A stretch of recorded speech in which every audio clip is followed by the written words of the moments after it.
Vender não é fácil, é mais fácil ser o empregado, né? Mas se você vai, de fato, entrar nessa, você tem que saber que 30% do teu faturamento vai ser teu lucro. Se esse resultado de 30% tiver satisfatório para você, multiplicado pelo número de alunos que você pode chegar, você achou teu preço. Se esse número é baixo demais, você tem duas opções. Ou eu aumento a mensalidade, ou eu aumento a capacidade da minha academia. De repente tem que ir para um lugar maior. Aquele lugar a conta não fecha, né?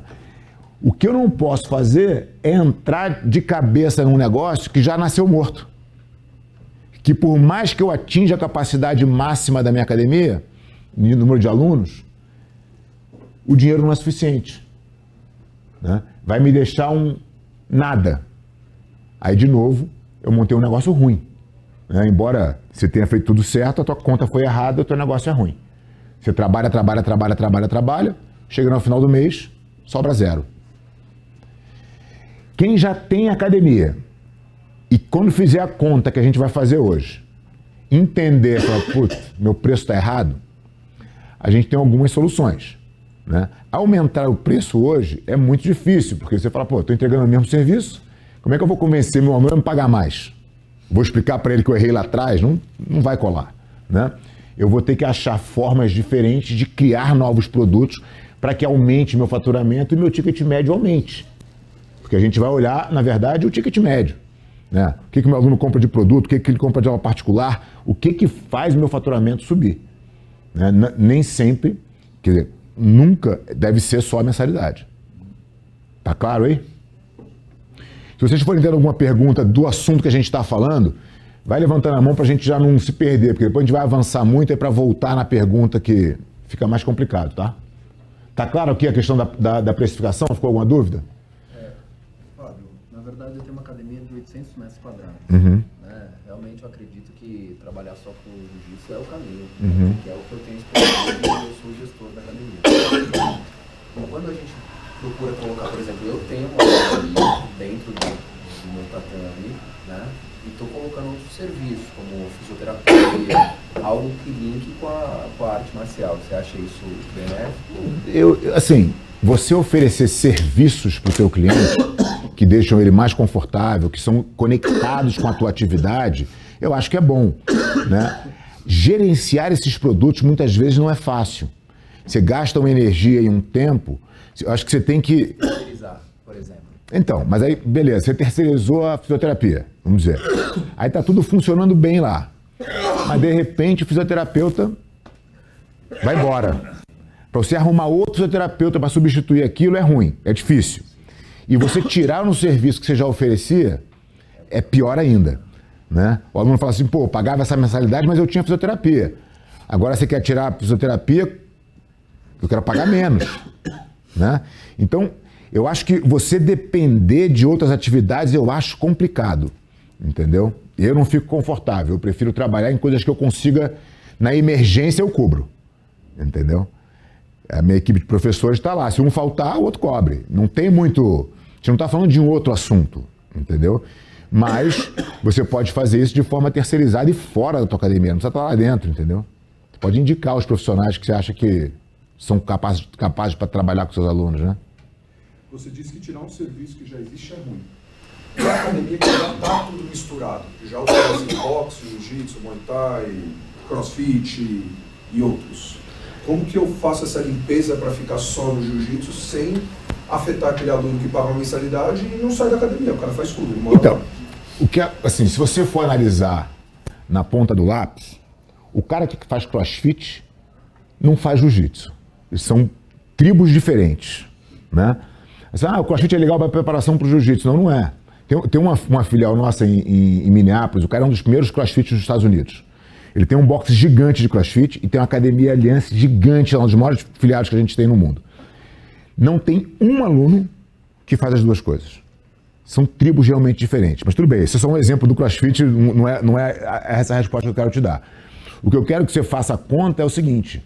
Pô, um aluno de boxe, normalmente, ele paga a mesma mensalidade, todo mundo passa igual. Então, quanto rende esse cara de boxe e quanto rende esse cara de jiu-jitsu. Né? Normalmente a mensalidade do jiu-jitsu tende a ser mais cara que a do boxe.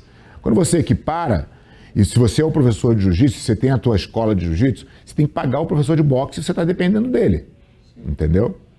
Eu prefiro ter alunos de jiu-jitsu do que alunos de boxe. Né? Mesmo que eles paguem a mesma coisa. Porque o aluno de jiu-jitsu me rende outras coisas, né? Me rende kimono, me rende aula particular, me rende outras coisas dentro do meu negócio.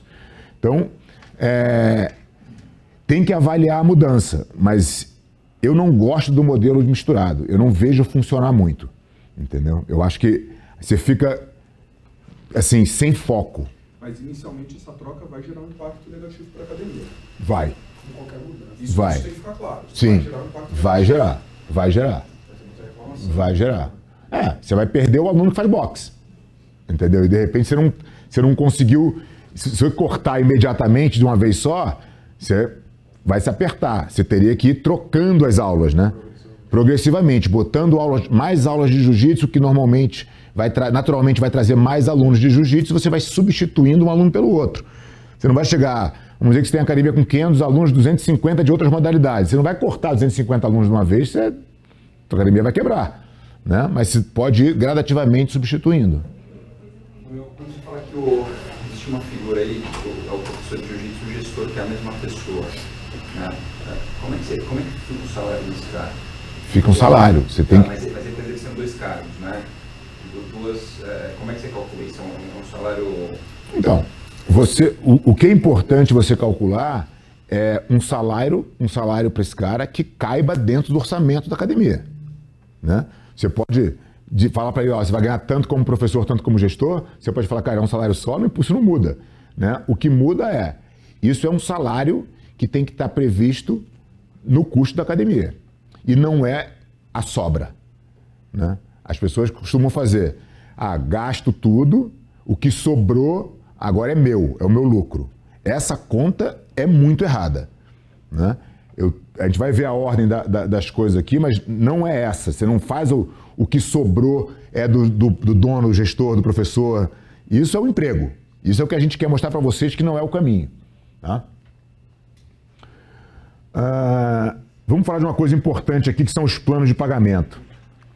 A gente tem, na maioria das academias, a gente tem esse cenário de pessoas que trabalham com plano anual, semestral, trimestral e mensal. Existem 2 coisas aqui. Quando você trabalha nesse sistema, você tem que botar o teu foco todo na renovação de plano. Porque todos esses planos vencem, né? Em algum momento. Trimestral, semestral, vai vencer tudo e algum dia vai vencer. Mesmo o anual, que fala assim, puta, vendi um anual. Tá, mas daqui a um ano, você vai ter que renovar esse cara. E tem uma tentação na antecipação dos recebíveis. Que isso aí é o segredo do fracasso.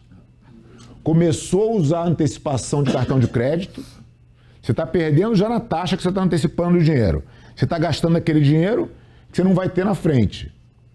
Ladeira abaixo. Você vai afundar teu negócio. Né? Então, isso é uma situação que acontece, porque as pessoas se apertam e falam, pô, não tem onde tirar dinheiro.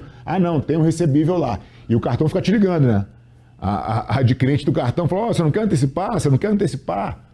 Então, a taxa é ótima para antecipar. Você tem aqui 30 mil para receber, 50 mil para receber. Aí o cara cresce o olho, recebe aquele dinheiro, tem 2 meses de conforto e quebra. Né? Então, esse é o problema do plano. Você tem que focar na renovação e você tem essa tentação da antecipação.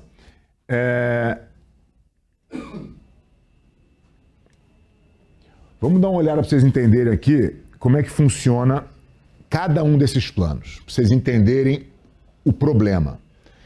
Se eu tenho plano mensal, não sei se alguém ainda tem isso, mas enfim, só para explicar, de repente alguém em casa tem plano mensal na academia. O que significa o plano mensal? Que eu tenho que renovar todos os meus clientes todo mês. Quer dizer, é um trabalho insano. Uma boa renovação é uma taxa de 60%. O que isso quer dizer? Que todo mês eu perco 40%. Não dá. Isso aqui eu não estou contando ainda aquele cara que, vamos dizer que a mensalidade dele vence no dia 10, ele vem no dia 15. E aí ele já ganhou 5 dias. No final do ano, ele ganhou 2 meses. Só dessas barrigadinhas que ele está dando ali, Você recebeu 10 e trabalhou 12. Né? Então, o plano mensal é impossível, não dá para sobreviver com o plano mensal. O trimestral também é bem ruim, porque você tem que renovar uma média de 25% do teu quadro de alunos, que também dá trabalho. Nesse caso que a gente está simulando aqui, a gente está fazendo uma simulação de uma academia de 100 alunos. Então, você teria que renovar 25. Numa boa renovação, você renovou 15, perdeu 10. E lembra o seguinte, existe um trabalho assim, duríssimo na parte de renovação. A tua recepção vai ficar na função de renovar o cara o mês inteiro.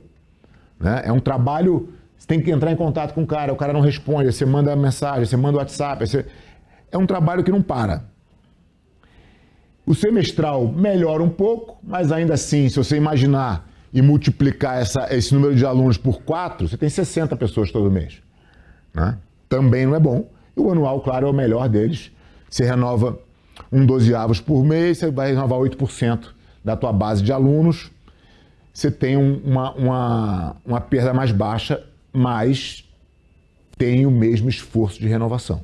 Né? O problema de plano é o esforço da renovação. Aqui são os parâmetros para vocês entenderem o que é bom. Né? Então, se eu tenho 70% é uma boa conversão, 50% é uma conversão ruim. Então, se os alunos vão visitar a tua academia e você converte 50% deles, quer dizer, 5 a cada 10, é ruim. Tem que ser 70% para cima. Uma taxa de cancelamento boa dos seus alunos, 5%, chegou a 10%, é ruim. E a renovação, para quem trabalha com plano, 60% é uma boa renovação, 40% é uma péssima. Né? Só para vocês terem algumas ideias de como isso deve funcionar. E aí, há um tempo atrás, chegou no Brasil uma solução muito melhor. Chegou o plano recorrente, que é o que já acontece nos Estados Unidos há muitos anos. A gente teve acesso há alguns anos atrás a essa possibilidade do recorrente. O recorrente é a solução de todos os problemas? Não. Ele é o melhor caminho? Muitas vezes é. Qual é a vantagem do recorrente? Você não precisa renovar o cara nunca. Onde tem que estar a atenção? Na retenção. A retenção do meu aluno, se eu não fizer nada, deixar o cara pagando, o cara não está indo, eu não ligo para ele, eu não quero saber dele porque ele já está pagando mesmo, esse cara vai embora. Esse cara cancela o teu plano. Né? Então, o lado positivo de você ter foco na retenção é que você se obriga a fazer um serviço melhor, a manter um contato com o seu aluno. Se você não fizer isso, você começa a perder mais aluno. Né? E por mais que exista uma taxa de cancelamento que não tem muito como não ter, todo mundo tem cancelamento, né? Às vezes é engraçado, eu converso com um monte de professores e gestores e eu sempre pergunto, mas como é que está a taxa de cancelamento na tua academia? Aí todo mundo fala, não, lá não, quase nada, lá não sai ninguém, lá não sai ninguém. Eu falei, não sai ninguém na tua? Nossa, a academia deve estar explodindo, né? Porque eu perco 20 todo mês, entendeu? Fazendo tudo que tem que fazer ali no by the book, tentando fazer a retenção de todo mundo. Então, é natural perder alguns alunos, mas a gente tem que ter o foco na retenção para perder menos. Né? Onde está o problema? Inadimplência. E aí, tem um detalhe que a gente vem enxergando, que é o seguinte: quando você tem uma academia com um ticket mais alto, que é o que a gente vai ver na sequência, mas só para explicar para vocês, quando o ticket é mais alto, a inadimplência é menor. Quando o ticket é mais baixo, a inadimplência é maior, porque aquele cliente normalmente usa o limite do cartão inteiro. Né? Então, eu tenho conversado com alguns gestores que têm me retratado que esse modelo recorrente não está funcionando tão bem quanto o esperado. Na minha academia, que tem um ticket mais alto, funciona muito bem, eu não quero ver plano nunca mais na minha vida.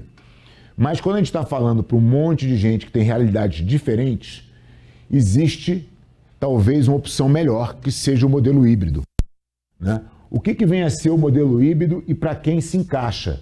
Né? Para a gente saber o que é melhor, recorrente ou planos. Então é isso que eu estava falando, né? Quem tem o ticket alto, 100% recorrente, não tem nem que pensar. Né? A inadimplência vai ser baixa, quando ela ocorre por problema de cartão,